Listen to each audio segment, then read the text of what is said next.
So as I was just telling, welcome everyone, Beefy Boys episode 141 breakdown.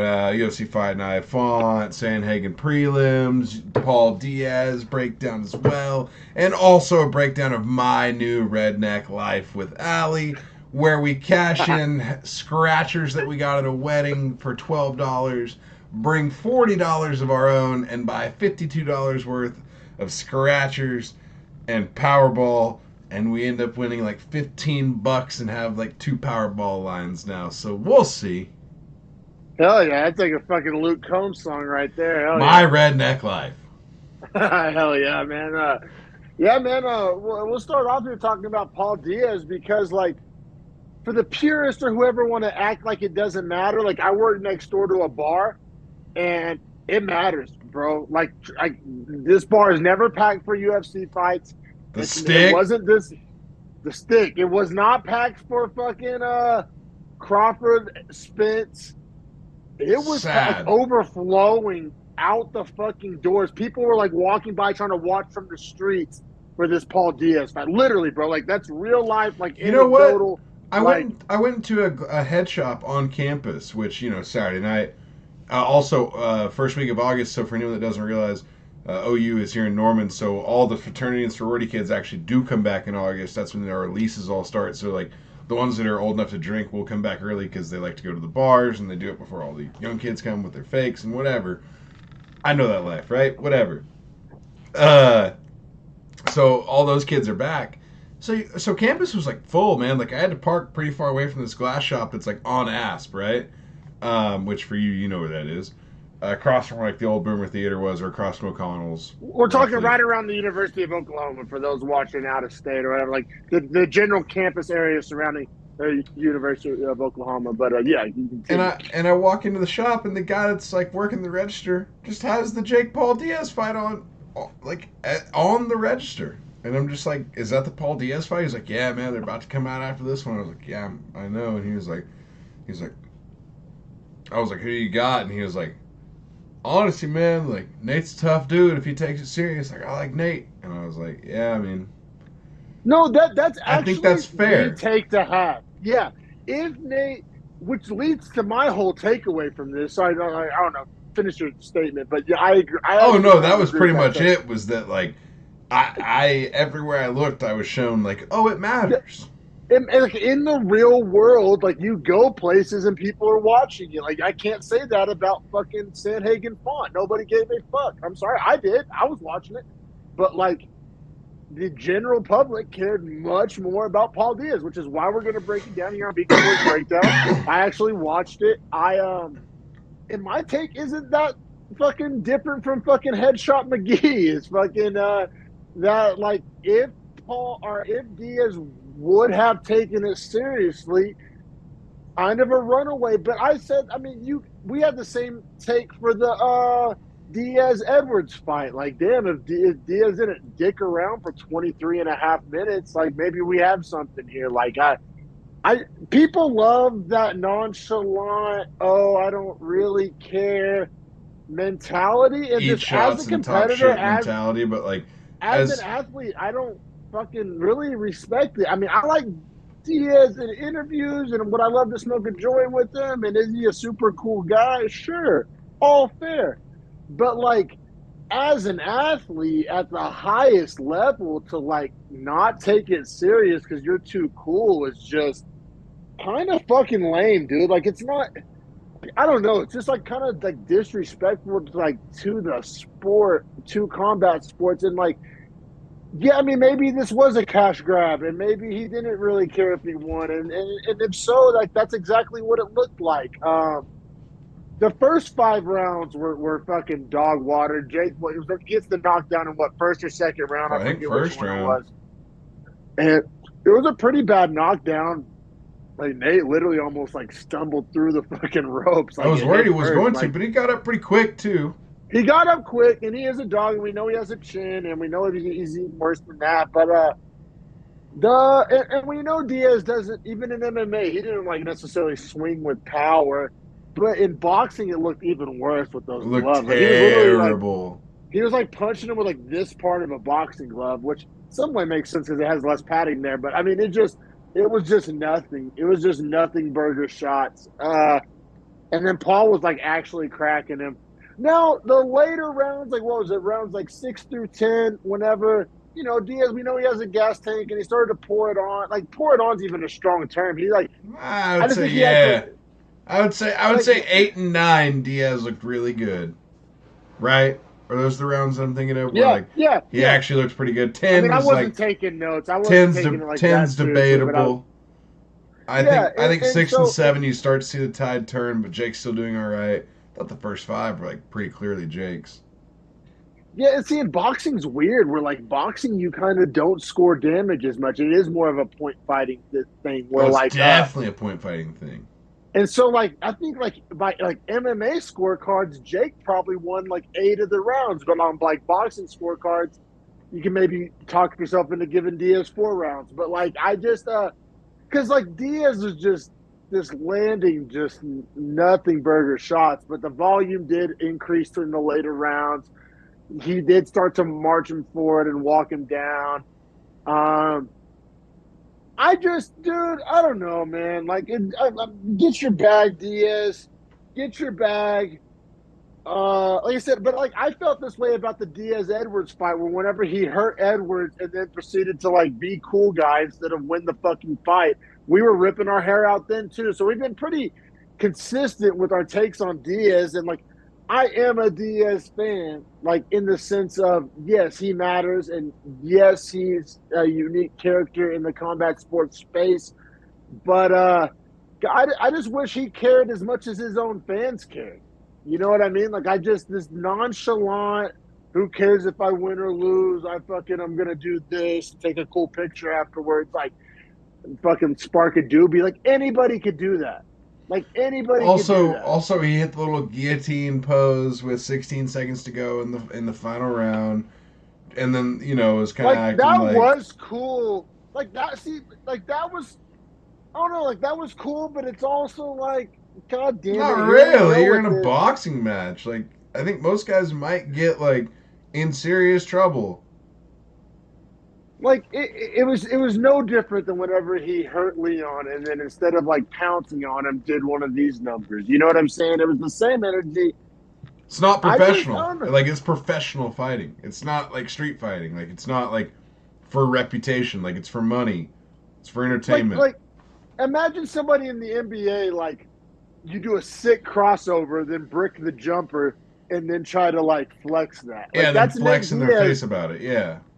Like that's Nate Diaz. Like, bro, you didn't score. Like, yeah, you did something somewhat cool, but like doesn't matter in the end. Like It's I just it's don't it's honestly the defensive player that hits really hard but doesn't stay gap responsible. Like shout out or even Stefan, but like that was you, dog. Like you hit super hard, but like you always missed your gap assignment. yeah, fuck that guy. He's been pretty salty to me on social media since yeah, little show beef there. But like yeah, no, like guys like that like you're there for the highlight, but not there for the fundamental routine player. Like even like a Trayvon Diggs in the NFL, like he That's leads a the league great in point. interceptions and leads the league in getting fucking cooked. Getting Like you fucking know what I mean? torched. Yeah. So it's like I just that type of athlete doesn't resonate with me. Like I don't know. Like give Yeah, me the I fucking like Tim the I Tim like the Duncan big fundamental. yeah. Give me Like the Cal Ripken. That every single game, I know I can expect this. I don't need it to be outstanding, but I know exactly what I can expect. no, for sure, all fair. So like I mean honestly, that's my big takeaway. Paul wins, and he definitely did win. Like for sure, no controversy there. And I'll say Paul looked like pretty good. Like he fought the way you would want a guy to fight against that style. Like he stayed disciplined. Yeah, He landed hard shots. He would pump the jab even.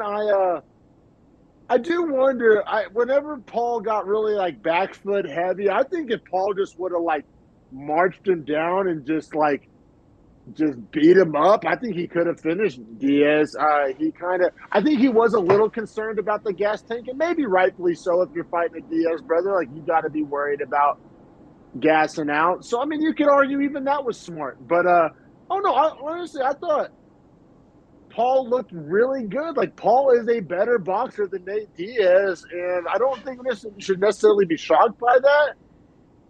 but it's also like whenever you watch any type of Diaz match, whether it be MMA or boxing, you walk away with the saying of like, what if he takes this seriously? And I just don't like that saying because it's like this whataboutism, this like what if fucking if ifs and nuts were cherries and nuts, the world wouldn't be hungry. Like just like Uh, if Diaz, it's like a mythical fighter, like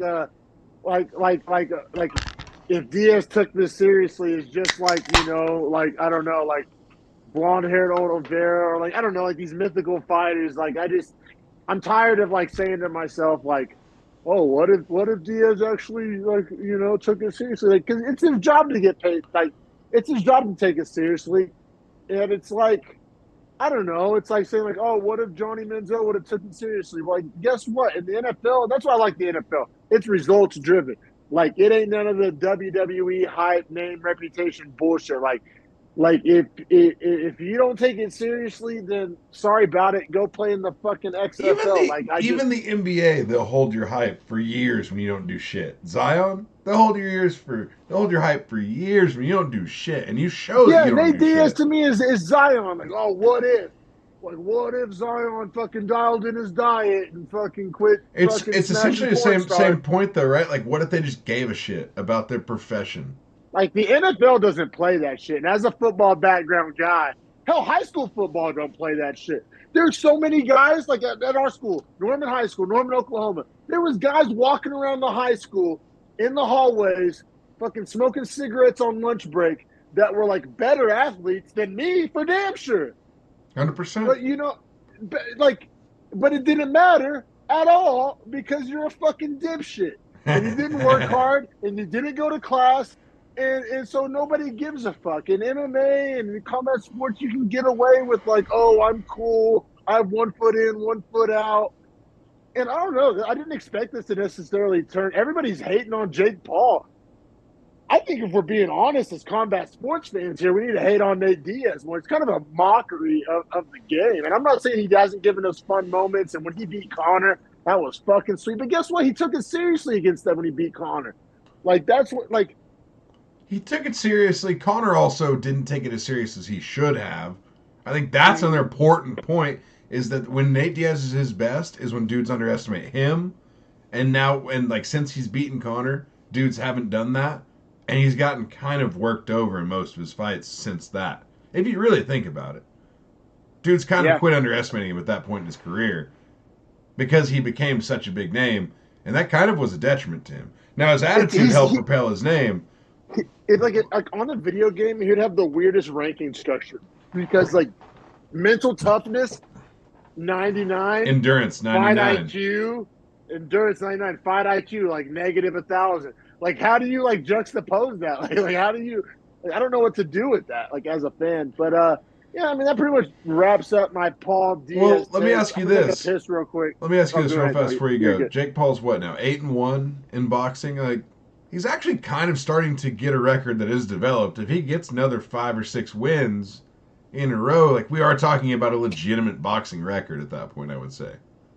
I'll push back there too because I'm not a Jake nut hugger either. Like Well, it depends on who he starts fighting, I but I'm saying at this point he should start fighting real boxers. I, I'll debate. He's 0-1 against boxers, guys that box. He's 0-1 against boxers. Like that's like saying like I mean, if the jujitsu guy only did jujitsu against boxers and had an 8-1 record, like seriously, like I'm not trying to be like a smart mark here. Like what other sport would we do that in? Like a basketball player wins a one-on-one tournament against football players. Like how good at basketball is that guy? I mean, if it, like you can make whatever cross sport analogies you want here. Like if I go beat 10 guys in a game of skate that don't skateboard, like should I walk around with my chest puffed out if I beat some like inliners and some BMXers on a skateboard? Like I skateboard multiple times a week. Like I should like I don't know, bro. Like Ben Askren. Now the one that's starting to age well is Woodley. Like the Woodley one, like the Askren one, Fugaze, Nate Robinson, Fugaze, Diaz, semi Fugaze. He is a grappler. I mean, he is a jiu-jitsu guy, and he did not take it seriously at all. So, I mean, The Woodley one, I'll give him credit for because Woodley slept motherfuckers and he put him out cold. I rewatched that highlight today. It came across my social media feed, and I mean that knockout was like, I mean, Woodley ain't that good of an actor. Like, you know what I'm saying? Like that, like, dude, he was out cold. And then even the Anderson Silva one, like respectable, but Anderson was what 44, 45. Like, I don't know. It's like it's almost like even the Anderson Silva win is like a basketball player like going to big three and like crossing like dunking on a guy that's like in his 40s that like used to be a really good NBA player. It's like you ain't doing that to him in his prime, no. Like, yeah, that's hypothetical, but it's also true. Like, or some guy that like you know scored on Jordan when he was on the Wizards. Like, you ain't doing that in '97, dog. Like, so it's like the I will agree and say we've given plenty of time to Jake Paul and Nate Diaz at this point. yeah. And I'm sorry, I got to piss, man. We'll get to these prelims. Introduce it. Feel free. So we have flyweights Ode Osborne, who actually is coming in as the underdog here. I believe around plus 170 against Asu Almabayev. The favorite, I believe, is plus 135 and minus 225, if I do remember. But yeah, Almabayev making his debut. A guy we don't know much about. Ode Osborne, a guy that the UFC has kind of tried to sell to us on multiple occasions. Kind of has fell through time and time again. 12 and 5 coming into this fight. Salty record. Asu Almabayev 17-2, not salty record. And of course, we expected him, being from Kazakhstan, to be just a dog wrestler, and that is exactly what he ended up being. This fight takes 8 minutes and 11 seconds. And for 5 minutes and 24 seconds that Almabayev is in control. He has 2 takedowns on 5 attempts, 2 sub attempts in the fight, and eventually gets Ode out with the rear naked. I don't know if I need to like describe the rounds separately because I think it's kind of the same approach, right? Yeah, takedown control, like medium amounts of ground and pound in round one. Now, Ode was able to cut Almabayev from an elbow from bottom. But that's just kind of the cost of doing business. Like, that still didn't win him the round. Like, Ode's a striker. Like, he found a way to be effective even while being out grappled. I got to say, though, my biggest takeaway was the matchmaking itself. Like, I didn't know a lot about Almabayev, but I know the UFC and Vegas. Like, for the UFC to debut a guy against Osborne, like, they're telling you a lot right there. No, like, yeah, Osborne's a tough debut. That was what I was saying, is that he's kind of a name they've tried to, like, put over on us. And he hasn't quite gone over, so now at this point, like, he's just kind of that, like, tough test. And then at the same time, oh, sorry, Holly's wilding right now. It's hilarious. But so I did. This was the classic no bet because, like, okay, like Ode Osborne's a tough test, but Vegas isn't jiving with it. Like, this is obviously a setup fight to build Almabayev and kind of leapfrog him in the flyweight division. And I also know nothing about him. Yeah, exactly. In 17-2, he's been tested. He's not like some 5-0 guy. Ends up getting the rear naked choke. It was kind of like a jaw crush. It wasn't under the chin, but it also wasn't a neck crank. It was like Ode Osborne has bad sub defense, and B, I mean, this guy does have a mean squeeze, and he got him out of there 3 minutes 11 seconds into round 2. And I mean, bro, I'm down to shovel coal. I'll put it that way.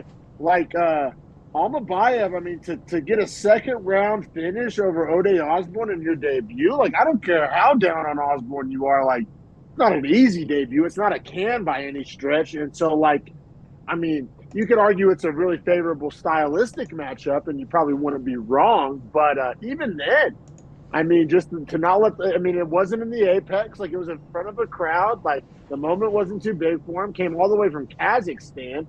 Like, I don't know, bro. I'm down to shovel coal. Like, I have zero reason not to believe that this guy's a guy, especially in flyweight, not a division known for depth. Like, there's a few divisions where you can kind of, get over your skis a little bit and kind of look ahead. And I feel like men's flyweight is one of them.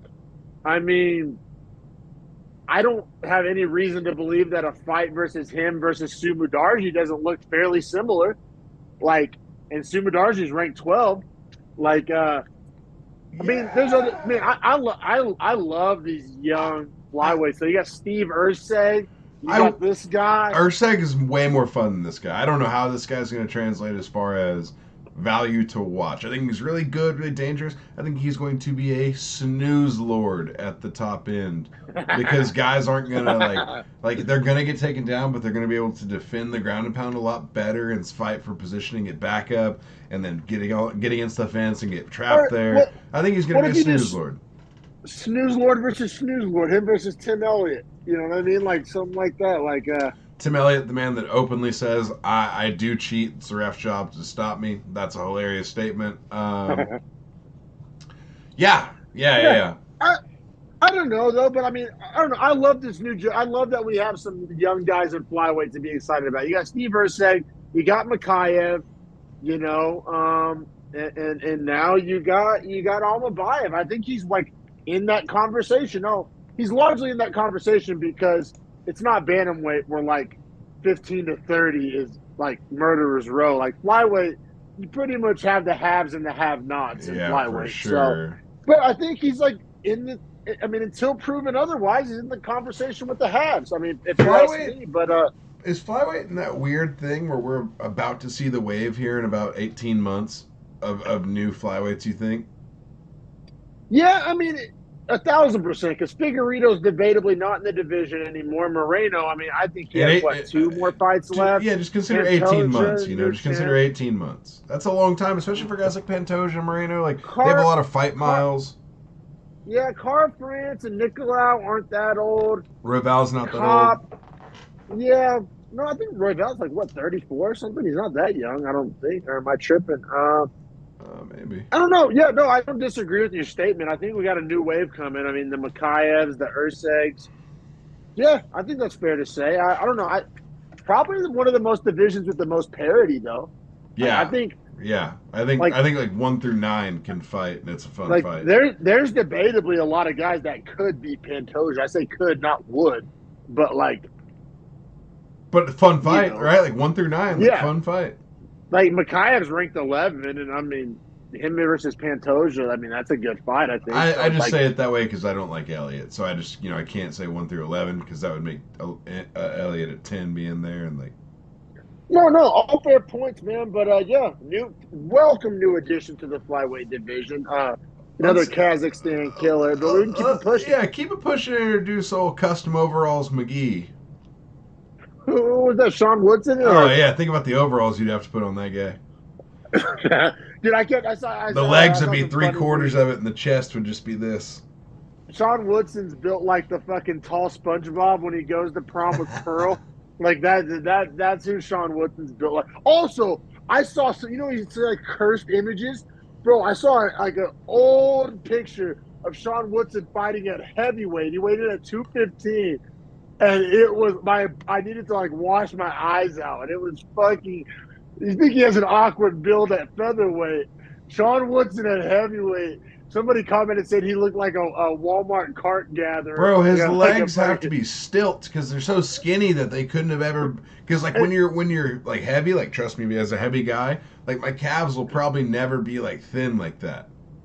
No, it was a ridiculous look. Like it looked like Sean Woodson fucking wearing a fat suit in a fucking Michael Myers movie. Like it was hilarious. I That's don't know awesome. if you're out there right now, fucking go Google Sean Woodson at heavyweight. It is a hilarious sight. But yeah, we got the 6'3" Sean Woodson fighting at featherweight minus 195 against Dennis. What is it?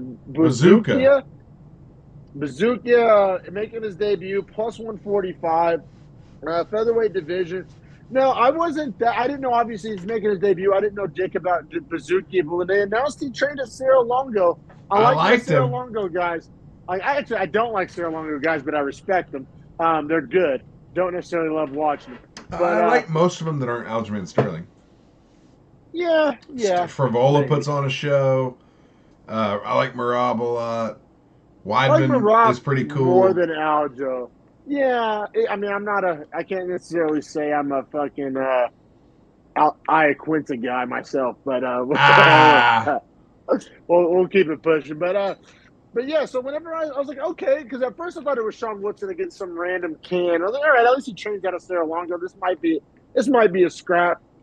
I'll say wasn't that competitive. I don't think we have to spend an overly amount of time on this fight. I mean, Bazooka, the good 6'3" chin. guy fought like how you would expect the 6'3" guy to fight. Lots of jabs, lots of cap kicks. Way, Was way able better. to defend the Wow, takedown. way better grappling. Exactly what I was about to say. Like Well, way better yeah, grappling. Like got his own takedowns and also defended takedowns or reversed the yes, positions and to then get after them. the fight on the mic was talking about how he wanted to prove he was more well rounded. Which, man, I'm starting to believe that that's like a blessing and a curse. Because yes, you have to round out your game, but whenever the 6'3" guy starts trying to grapple, that could bite you in the ass and start e-gaying fights away. Like, I just think do what you you. do well. I Like, I don't think you want you to have see, once to. again, I I, don't need to see Pereira shooting a double leg. Like, right. defend it.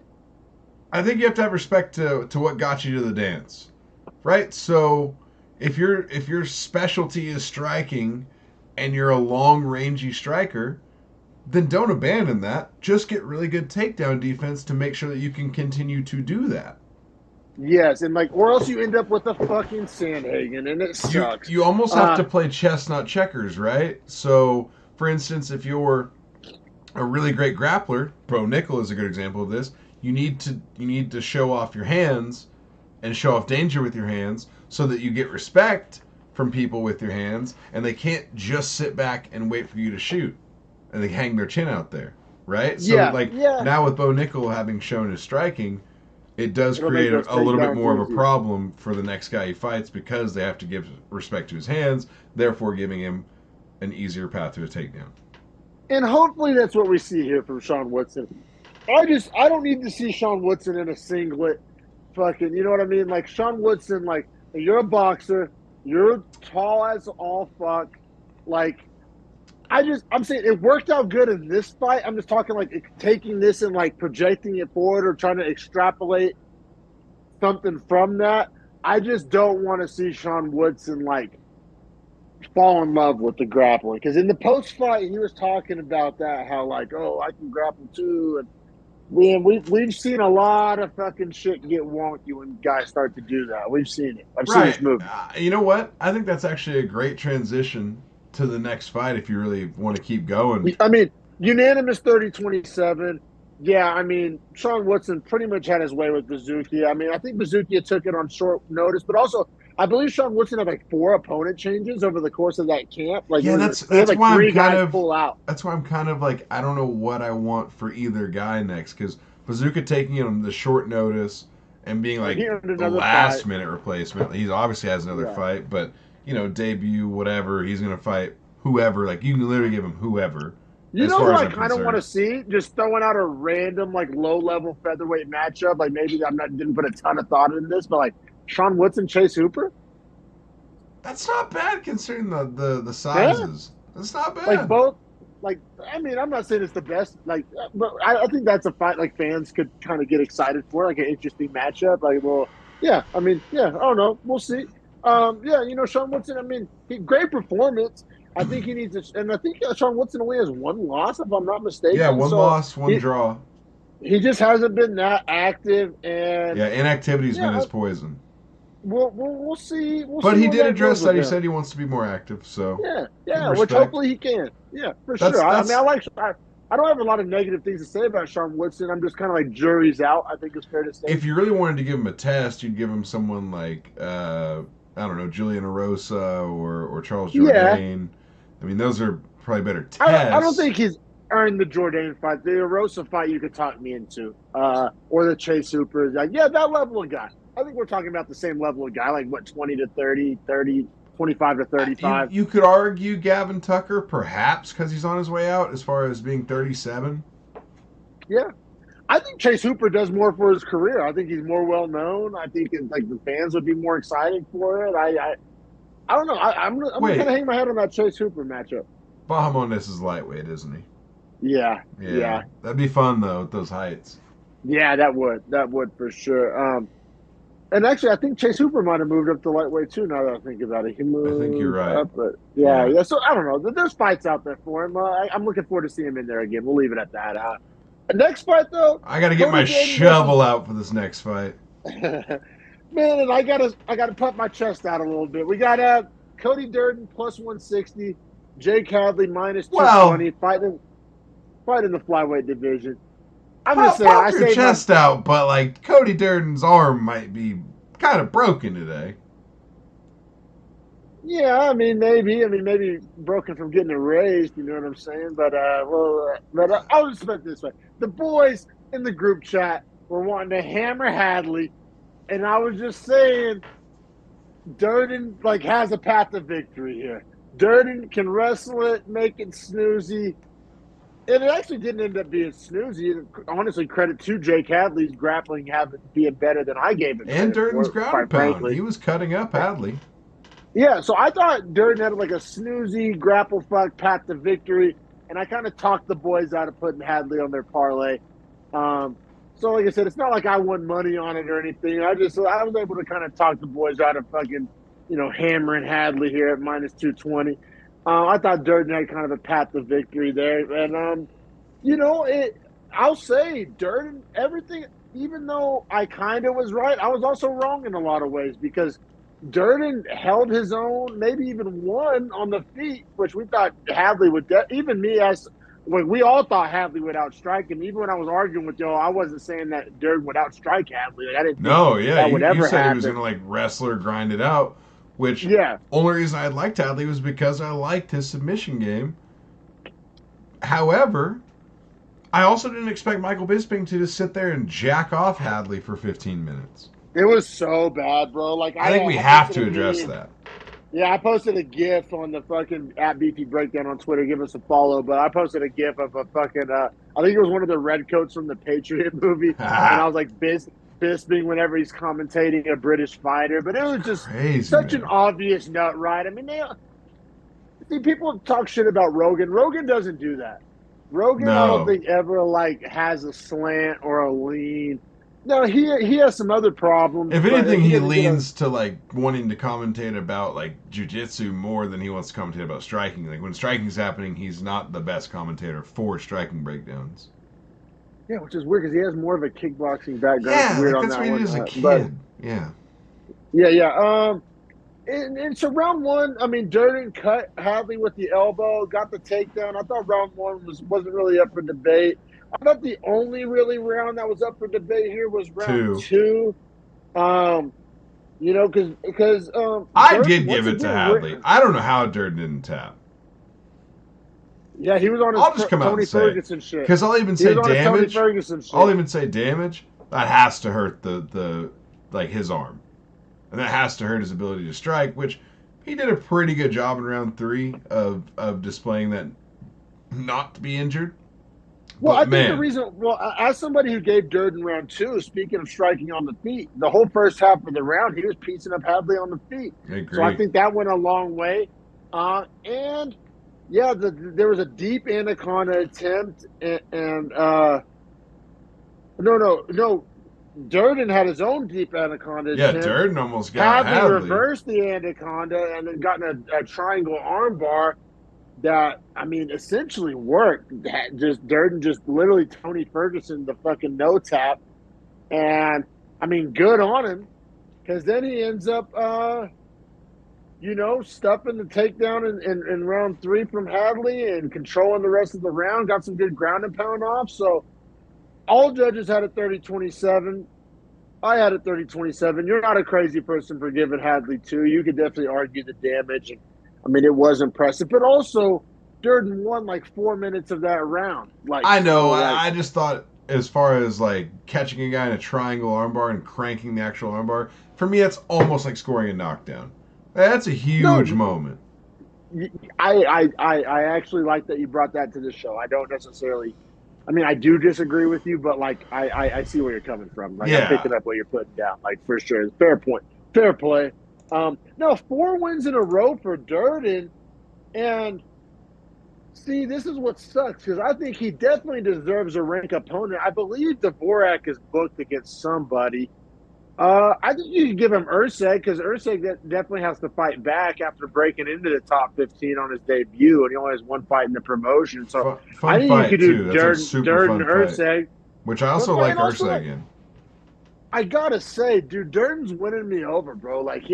I started off not liking Durden, thinking he was cringe, thinking he was boring. Every fight gets more entertaining. He's getting better. He outstruck Hadley on the feet. Nobody saw His that. hands are getting better. It's making him such a more diverse fighter. He's clearly a dog. Also, I don't think Ulanbekov has fought like in a 12 month. I don't know when the last time he's fought. I mean, I'm not going to look it up because I don't really care, but I feel like he's super inactive and has been kind of just camping on that spot. So if you did that matchup, sure, like why not?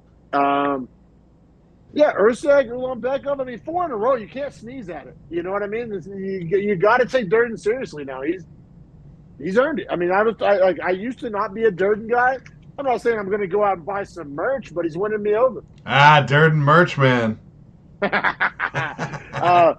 keep it pushing, man, because this next fight super relevant, super important, really matters in the I actually featherweight loved division. this fight too. Like as far as entertainment value, I thought this fight was awesome.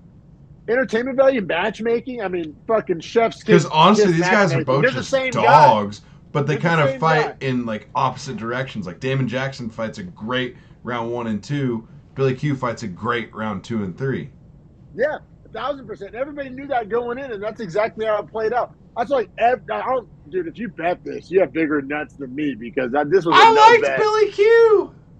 You did, but another one I talked you out of betting. Like Yeah, I it was like sketchy. I like whenever you said that you didn't like it, I was like, yeah, I'm okay to not have that one there. Like that was one where I was like, I like him, but I don't love him. I mean, even the money line minus 165, Billy Q, Damon Jackson plus 130 in the featherweight division. I mean, that's exactly how it played out. Like Billy Q was winning this fight, but Damon Jackson was right there. I mean, Vegas nailed Well, this one money line wise. I thought Damon Jackson was giving him the hands in round 1. Oh, 1,000%. The damage battle, Jackson, you could argue he won, and he got his own takedown. Granted, Billy Q's And a then dog. Like at no point did he look like extra rock to hurt. no, Billy Q has a chin. Billy Q has literally some of the best cardio in the division. When you're talking about featherweights, they all have good cardio. So like amongst guys with good cardio, he has good cardio. Like, what top 5 cardio in the division? For sure, and Damon Jackson was working hard as hell to get those grappling sequences. So like I know that was wearing on his gas tank a lot. And then also like Damon Jackson, as far as like balls to the wall, like fan friendly style, like yeah, I mean, Billy Q what's not shot to like zero. there? Billy Q shot 0 takedowns in this fight, and if you told me that, I would never believe that. As far as being a Billy Q fan, because he usually at least gets 1 takedown. Just trying to be a I think dog, you know what I mean? also I think Damon Jackson's the better grappler. I mean, I think he Well, trains at Damon Fortis down Jackson, there. the 3 of 13 on takedown attempts. I don't know if that's good. Well, I'm talking easy there, casual. I didn't say wrestling. I said grappling. But shots fired. But Oh yeah, man, David Jackson's definitely won round 1, and without a doubt, Billy Q won round 2. That's what made this fight so entertaining. Everything was on the line going into round 3. I mean, Billy Q, I you thought know, momentum was definitely on Billy Q's side there going to 3. and Billy Q's body work. You know, I'm a sucker for body work. If you want to win me over as a fan, that's the reason why I don't hate Chris Curtis as much as you. I hate Chris Curtis on Twitter, but I love Chris Curtis's body He work. Like, landed you can win 49 me as a significant fan. body strikes. Billy Q did. Hit knees, punches, kicks. I mean, bro, the reason why I like Giga, he had the 2 body kick knockouts. Like, I'm a mark for body work. Like, if almost all my favorite fighters like go to the body, and Billy Q, I mean, master class of body work in round 2 specifically. Kept it going in round 3, even had some in round 1, but round 2 in a vacuum, body work master class from Billy Q, especially on a guy who his gas tank fades. Like, not only was it effective, Agreed. like in a nutshell, but like broader game plan applied very well to the Billy Q style. Billy Q And also then much more accurate with his striking because of the body work. Like head strikes, they were almost even in strikes landed, but he attempted like 25 less to the head and instead put those to the body, which probably led to better openings for the head. I thought the combinations Billy Q was working out of all that was a lot better. Jackson was a lot of head hunting in, Yeah, kind of snoozy clinch, trying to force takedowns. fair play. Now, granted, I mean, Especially it was a good way to win rounds, and he was getting off good damage in those clinches. And man, and both of these guys said so on Twitter. I was really surprised that this didn't get fight of the night. I thought it I definitely was deserved too. it. There was no fight of the night in all fairness. So it's not like another fight was deemed better. They just did 5 performance bonuses, which Dana was going to get a little stingy at some point. But I thought it definitely deserved fight of the night. Also, Almabayev got a performance bonus. We forgot to mention that, which I would have rather given this fight of the night over that performance bonus. Whatever, splitting hairs doesn't really matter. But yeah, so we had a one round apiece going into the third, and then you get a war of a third round. I mean, how is that not fight of the night? I mean, that's everything you want from a Right. fight, right? I Like, thought this was going to be a split decision, honestly. me too. Me too. I was kind of surprised it wasn't, but also I also thought Billy Q I won. scored it the So, same as the judges. me So too. yeah, exactly. So like it would have taken a bad scorecard to get a split decision. Round 3 was a war, but I thought Billy Q's pace, pressure, and honestly, as a result, the damage. It's not like he was landed any haymakers, but the pace and pressure like led to cumulative damage. And then Jackson got a takedown late in the round, but didn't do dick with it. But it was enough to make it interesting and make it close and make you think that a judge could fumble it. Credit to the judges that didn't fumble it. It sounds like we both had a 29-28 Billy Q. All 3 judges did. That's the right score. I think verdict did as well. Like that was the right scorecard, but entertaining fight, razor thin, hard one to swallow for Damon Jackson because this fight would have got him like right back in the top 15. Billy Q's a dog. He's a fan favorite. I think he deserves like something big moving forward. You could argue Lopez. Just match up those 2 guys. It Fun just sucks fight. because neither one of them are ranked. So what? But the winner of that probably becomes ranked. Probably, I would imagine, or at least for sure gets that ranked matchup next. Like, has earned it by that Yeah, point. yeah. Which both these That's guys a are good kind of fight, on too. that streak to be there. That's a tough. Ooh, I like that. Yeah, I fun like fight. Lopez, Billy Q because they're so different. Like, how do you? I can't even like do the 2K simulator in my head. Like, how does that even look? It's not like Billy Q shoots a lot of takedowns, I know. and we haven't seen what like Lopez's striking looks like over the course of 3 rounds. That's interesting. That's Both like a good big cardio. question. That's also like a no bet for sure. Like, unless you get like if you get like Lopez by sub plus 400, I'll value monster HUD it. But yeah, like, me too. Him just like flying triangle or some bullshit. You know yeah, what I mean? yeah. But like, I don't think Billy Q's gonna like try to go to the ground with him. So like, that's interesting. And I don't think Lopez can necessarily outstrike Billy Q. Yeah, if And anything, Billy Q's going to try to get Lopez's back. Just from like standing. It sucks because both guys deserve more, but that means they deserve each other in a way. I You know. know what I'm saying? Yeah, that's tough, but hey, that's the way it goes. But we'll keep it pushing. Big win for Billy Q. I mean, just fan favorite. I mean, definition of fan favorite. And it's not the patronizing kind of fan favorite where it's like, oh, like this guy loses a lot, but like fans like him. Like, no, Billy Q's really good. He's always in exciting fights. Yeah, I like Billy Q. I like Lopez. I think that's a good matchup moving forward. But let's keep it pushing to the heartbreak. Oh, yeah. Carlston Harris versus Jeremiah Els. I haven't felt this kind of heartbreak since fucking 8th grade homecoming, dog. Like, this heartbreak. I might have to write a fucking country song. I had a weird feeling about old Jeremiah Els. Oh, fuck your weird feeling. Fucking goddamn it. Dude, Jeremiah Wells won 99.9% of this fight. This is like when you buy a new game for your PlayStation and the fucking download gets like 99% done, and then you have a power outage in your neighborhood because a drunk driver hits a power line. It's not your fault. And it's just like, what are we doing here? Dude, fuck your weird feeling and fuck Carlston Harris's anaconda choke. You wanna know what makes it even better? One of the judges had it 10-8 for Wells in the first round. So he was even dogging him harder than 2018. Bro, I mean, this wasn't competitive, and the guy that it wasn't competitive for lost. Like, what are we doing here? Got put to rabbit out of the hat. Got put to sleep.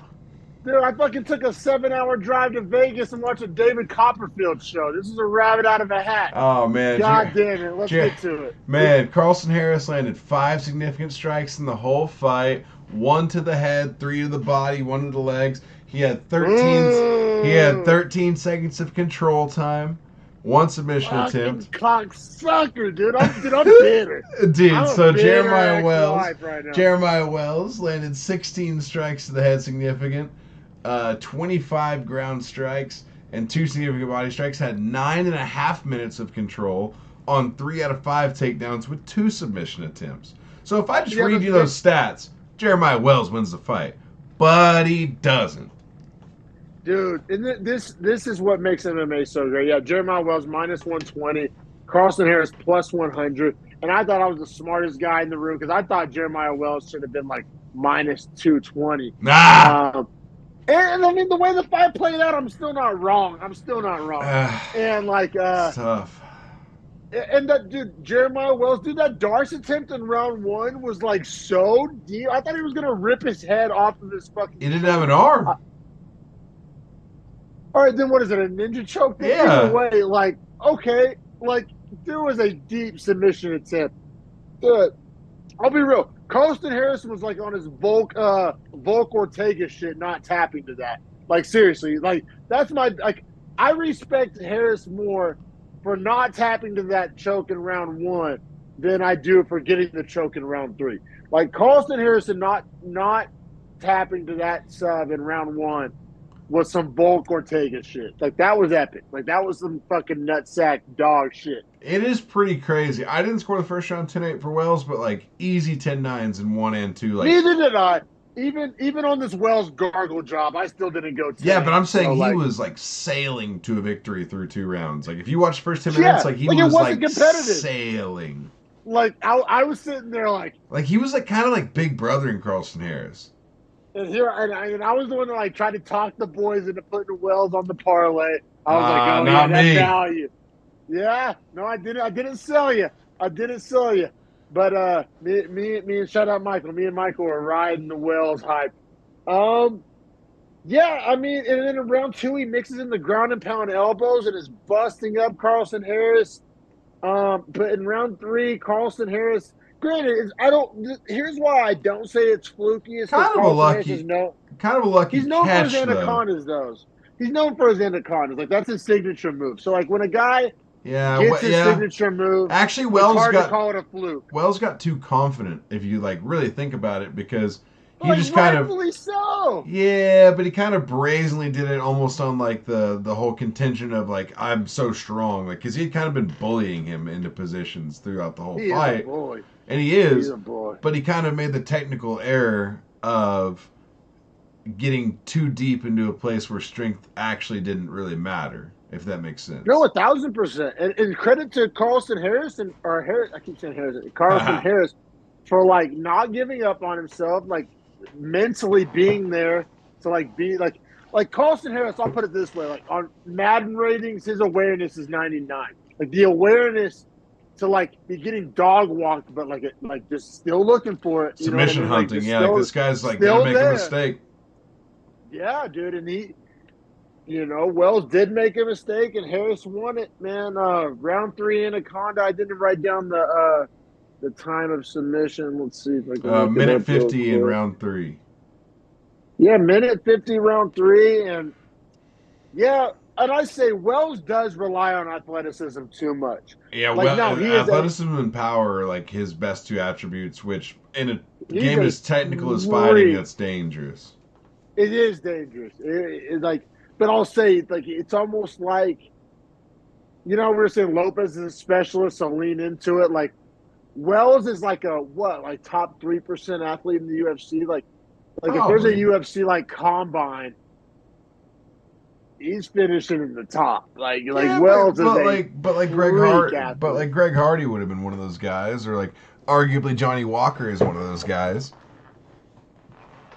You're not wrong. I do get kind of Johnny Walker vibes from Wells, honestly. Like physically, like create your player, but like goes into like dumb positions because he's just like a I brute. actually kind of don't hate that argument. Yeah, the Johnny Walker. No, but Johnny Walker's able to kind of get his career back on track. Hopefully, Wells can figure it out. He trains with those Philly boys too, which I love that camp. I love all those guys. The Sean Brady's, the Paul Felders, the Well, and you'd Jeremiah think Wells. training there, he would be a better grappler technically, because all those guys can grapple, especially Sean Brady, who I guarantee is a training partner of his. They weigh the same thing, or Yeah, they fight the same class. yeah, yeah. I mean, I don't disagree with any of those things you said, man. But just a heartbreaker. Great win for Carl. Actually, not a great win for Carlston Harris. He No, fucking not a great like win. this is one of those like Jeremiah Wells is like how the Chales fans say he never lost a round. I Like literally this is didn't. Yeah, like Wells never lost a round. quite literally was winning that Like round still to that point, and like for the 13 seconds that Carlson Harris has control in the entire fight is the 13 seconds he has the choke and puts him out. Pretty yeah, wild, dude. So pretty it's wild. tough. I mean, It's talk about tough as a seizing the Wells moment. Talk veteran. about seizing the moment. Yeah, and that's where, and I wanted to make this point. I've been thinking about this all week, so I just want to get it in real quick. Like, this is what it makes MMA special. As much as I'm bitter and I hate it, because like in football, if you're down 3 touchdowns, there's nothing you can do that scores 21 points. Like that's what we saw here. We saw like hell, you could argue Carlston Harris was down 4 touchdowns, but he hit like a Hail Mary that was worth 29 points. Like no other sport does that exist. Like Quite literally said that to the guy in the head shop that we were in. We were talking about like because Ali made the remark of like every weekend there's some fight because I was like, oh yeah, the Paul Diaz fight or whatever, right? And she was like, every weekend some fight, and I was like, yeah, fighting's the best. I was like, it's not like football where you're up 40 and you can't lose. I was like, you can lose at any point, any and moment. that's like the illustration right there. It really is. Like it'd be like if at some point in the basketball game there was a 10-point shot. Or like, Or in do you know what I football, mean? if a Hail Mary won the game, if you just actually were the last person to score wins, is the way like. You know the only all right, so I'm call me full nerd moment here. It's Quidditch. Fucking you could Yeah, be you, losing, like but you catch the golden snitch. Like right. you win. Like yeah, no, it MMA is Quidditch. Fucking hot take. And, and my phone's dying, but we got one fight left. I think we're going to be just fine here. Up next, we got Kyler Phillips, minus 220, 28 years old, taking on the 36-year-old Ione Barcelos, plus 160. We liked Kyler Phillips. We put him on the parlay.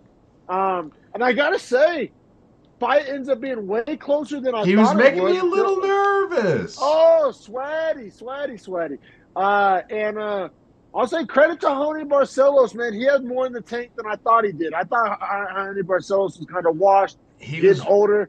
he was way more explosive than I thought he was going to be. Like he was able to match Kyler Phillips' speed very well for an 8-year difference, 36 versus 28 in age. Like you don't typically see the 36-year-old be able to match speed with a I'll 28-year-old. say though, I think next time I'm sick, I'm gonna go see Barcelos' pharmacist. But different argument there. He's on that Gregory Rodriguez diet, most likely. But Barcelos tacos con steroidos. going horse meat those. Yeah, for Those sure. Canelo Uh, tacos. Oh, I'll say round one was fucking awesome, dude. It was a banger. Phillips got the knockdown with a crispy one too, but like the rest of the round, Marcelo's recovered well, and the And rest of the kind of round won was out there. 50-50. I thought he won out the last 30 seconds, but I thought the knockdown was enough to still give it to Phillips. 1,000%. Without that knockdown, it's a 50-50 round or a Barcelo's I round. But think the knockdown, you Barcelos got to. wins without the knockdown because Yeah. I just think he put together a nice little like chain of momentum at the very end of the round, which was a good look. But you know, No, a for sure. great look considering he's recovering from a knockdown, but also is recovering from getting knocked down. No, 1,000% agree with all that. Now, round two, best round for Phillips. The boxing was crispy in round two for Phillips. Looked faster, looked younger. That's the round. He was able to Like manage that we distance thought really the whole well. fight was going to look like round two, like as Phillips betters, and Vegas did too as a minus 220. But both there was a lot of 50-50 scrambles. Like fucking 3 minutes of that round was 50-50 too. Like you know what I'm saying? A lot of scrambles, a lot of 50-50 positions, a I lot of thought like exchanges. I thought both guys mixed up their striking really well, as well, like a Yeah, good diversity of striking. 1,000% agree. And then in round three, I thought that was Barcelos the actually won. fine. I thought that was probably the closest round of the fight, I guess. See, And I think maybe round one is I closer because I actually think yeah, Barcelos wins 3, and I didn't think it was yeah. that Barcelona's close. won 3, like clear cut wins 3. But I see what you're saying there.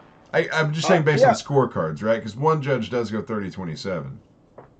I think that's kind of fugazi. I think Barcelona's won 3 all day, every I day. was nervous about the scorecards until I I heard think there's an 30-27. argument for 29-28 Barcelos here. That's Like more so, I'm closer to 29-28 Barcelos than I am 30-27 Phillips. I'll put it that way. We're splitting hairs, and it's lawyer ball. But just like try to encapsulate it for I'll say those it. watching the podcast and didn't watch the fight. I think this fight is closer to 29-28 Barcelos than it is 30-27 Phillips. I can describe it like this: when Bruce Buffer was reading the scorecards and he said 29-28, and then he said 30-27, I was like, oh, 30-27. Well, that has to be Kyler Phillips. Yeah, However, like how? But when he said 29-28, when he read the first number, I thought we were on our way to a split, which I was fully aware. yeah. Like I was like, okay, sure. I agree. I agree with that take. No, 1,000%. And like, so Kyler Phillips gets the win here, unanimous decision. Yes, and I mean, but this is the classic example of Barcelos perform really well. Like you can perform well in MMA and still lose because only one man wins. Barcelos, I mean, dude, there's still juice in that tank. Now, I might literally mean juice in that tank, but I mean, bro, he's not done. He's not done. I mean, he's on a 2L streak, but he's on a 2L streak to Kyler Phillips and Umar. I mean, there's what, and then at bantamweight, there's a million guys for him to fight. I feel like our default answer on any like bantamweight matchmaking is like, oh, throw him a Basharat, brother. Just throw him a Basharat, Throw him a brother. Basharat. Fucking plug and play. It doesn't matter which one. What But like about seriously, what though, about like, Davy Grant? both the same age. I actually like that better. Yeah, like because Barcelos has fought like 2 young lions in a row. Right, Davy Grant, they're both like what 37. right. I actually really like that. I think you knocked that out of the park, and that's a fan friendly fight.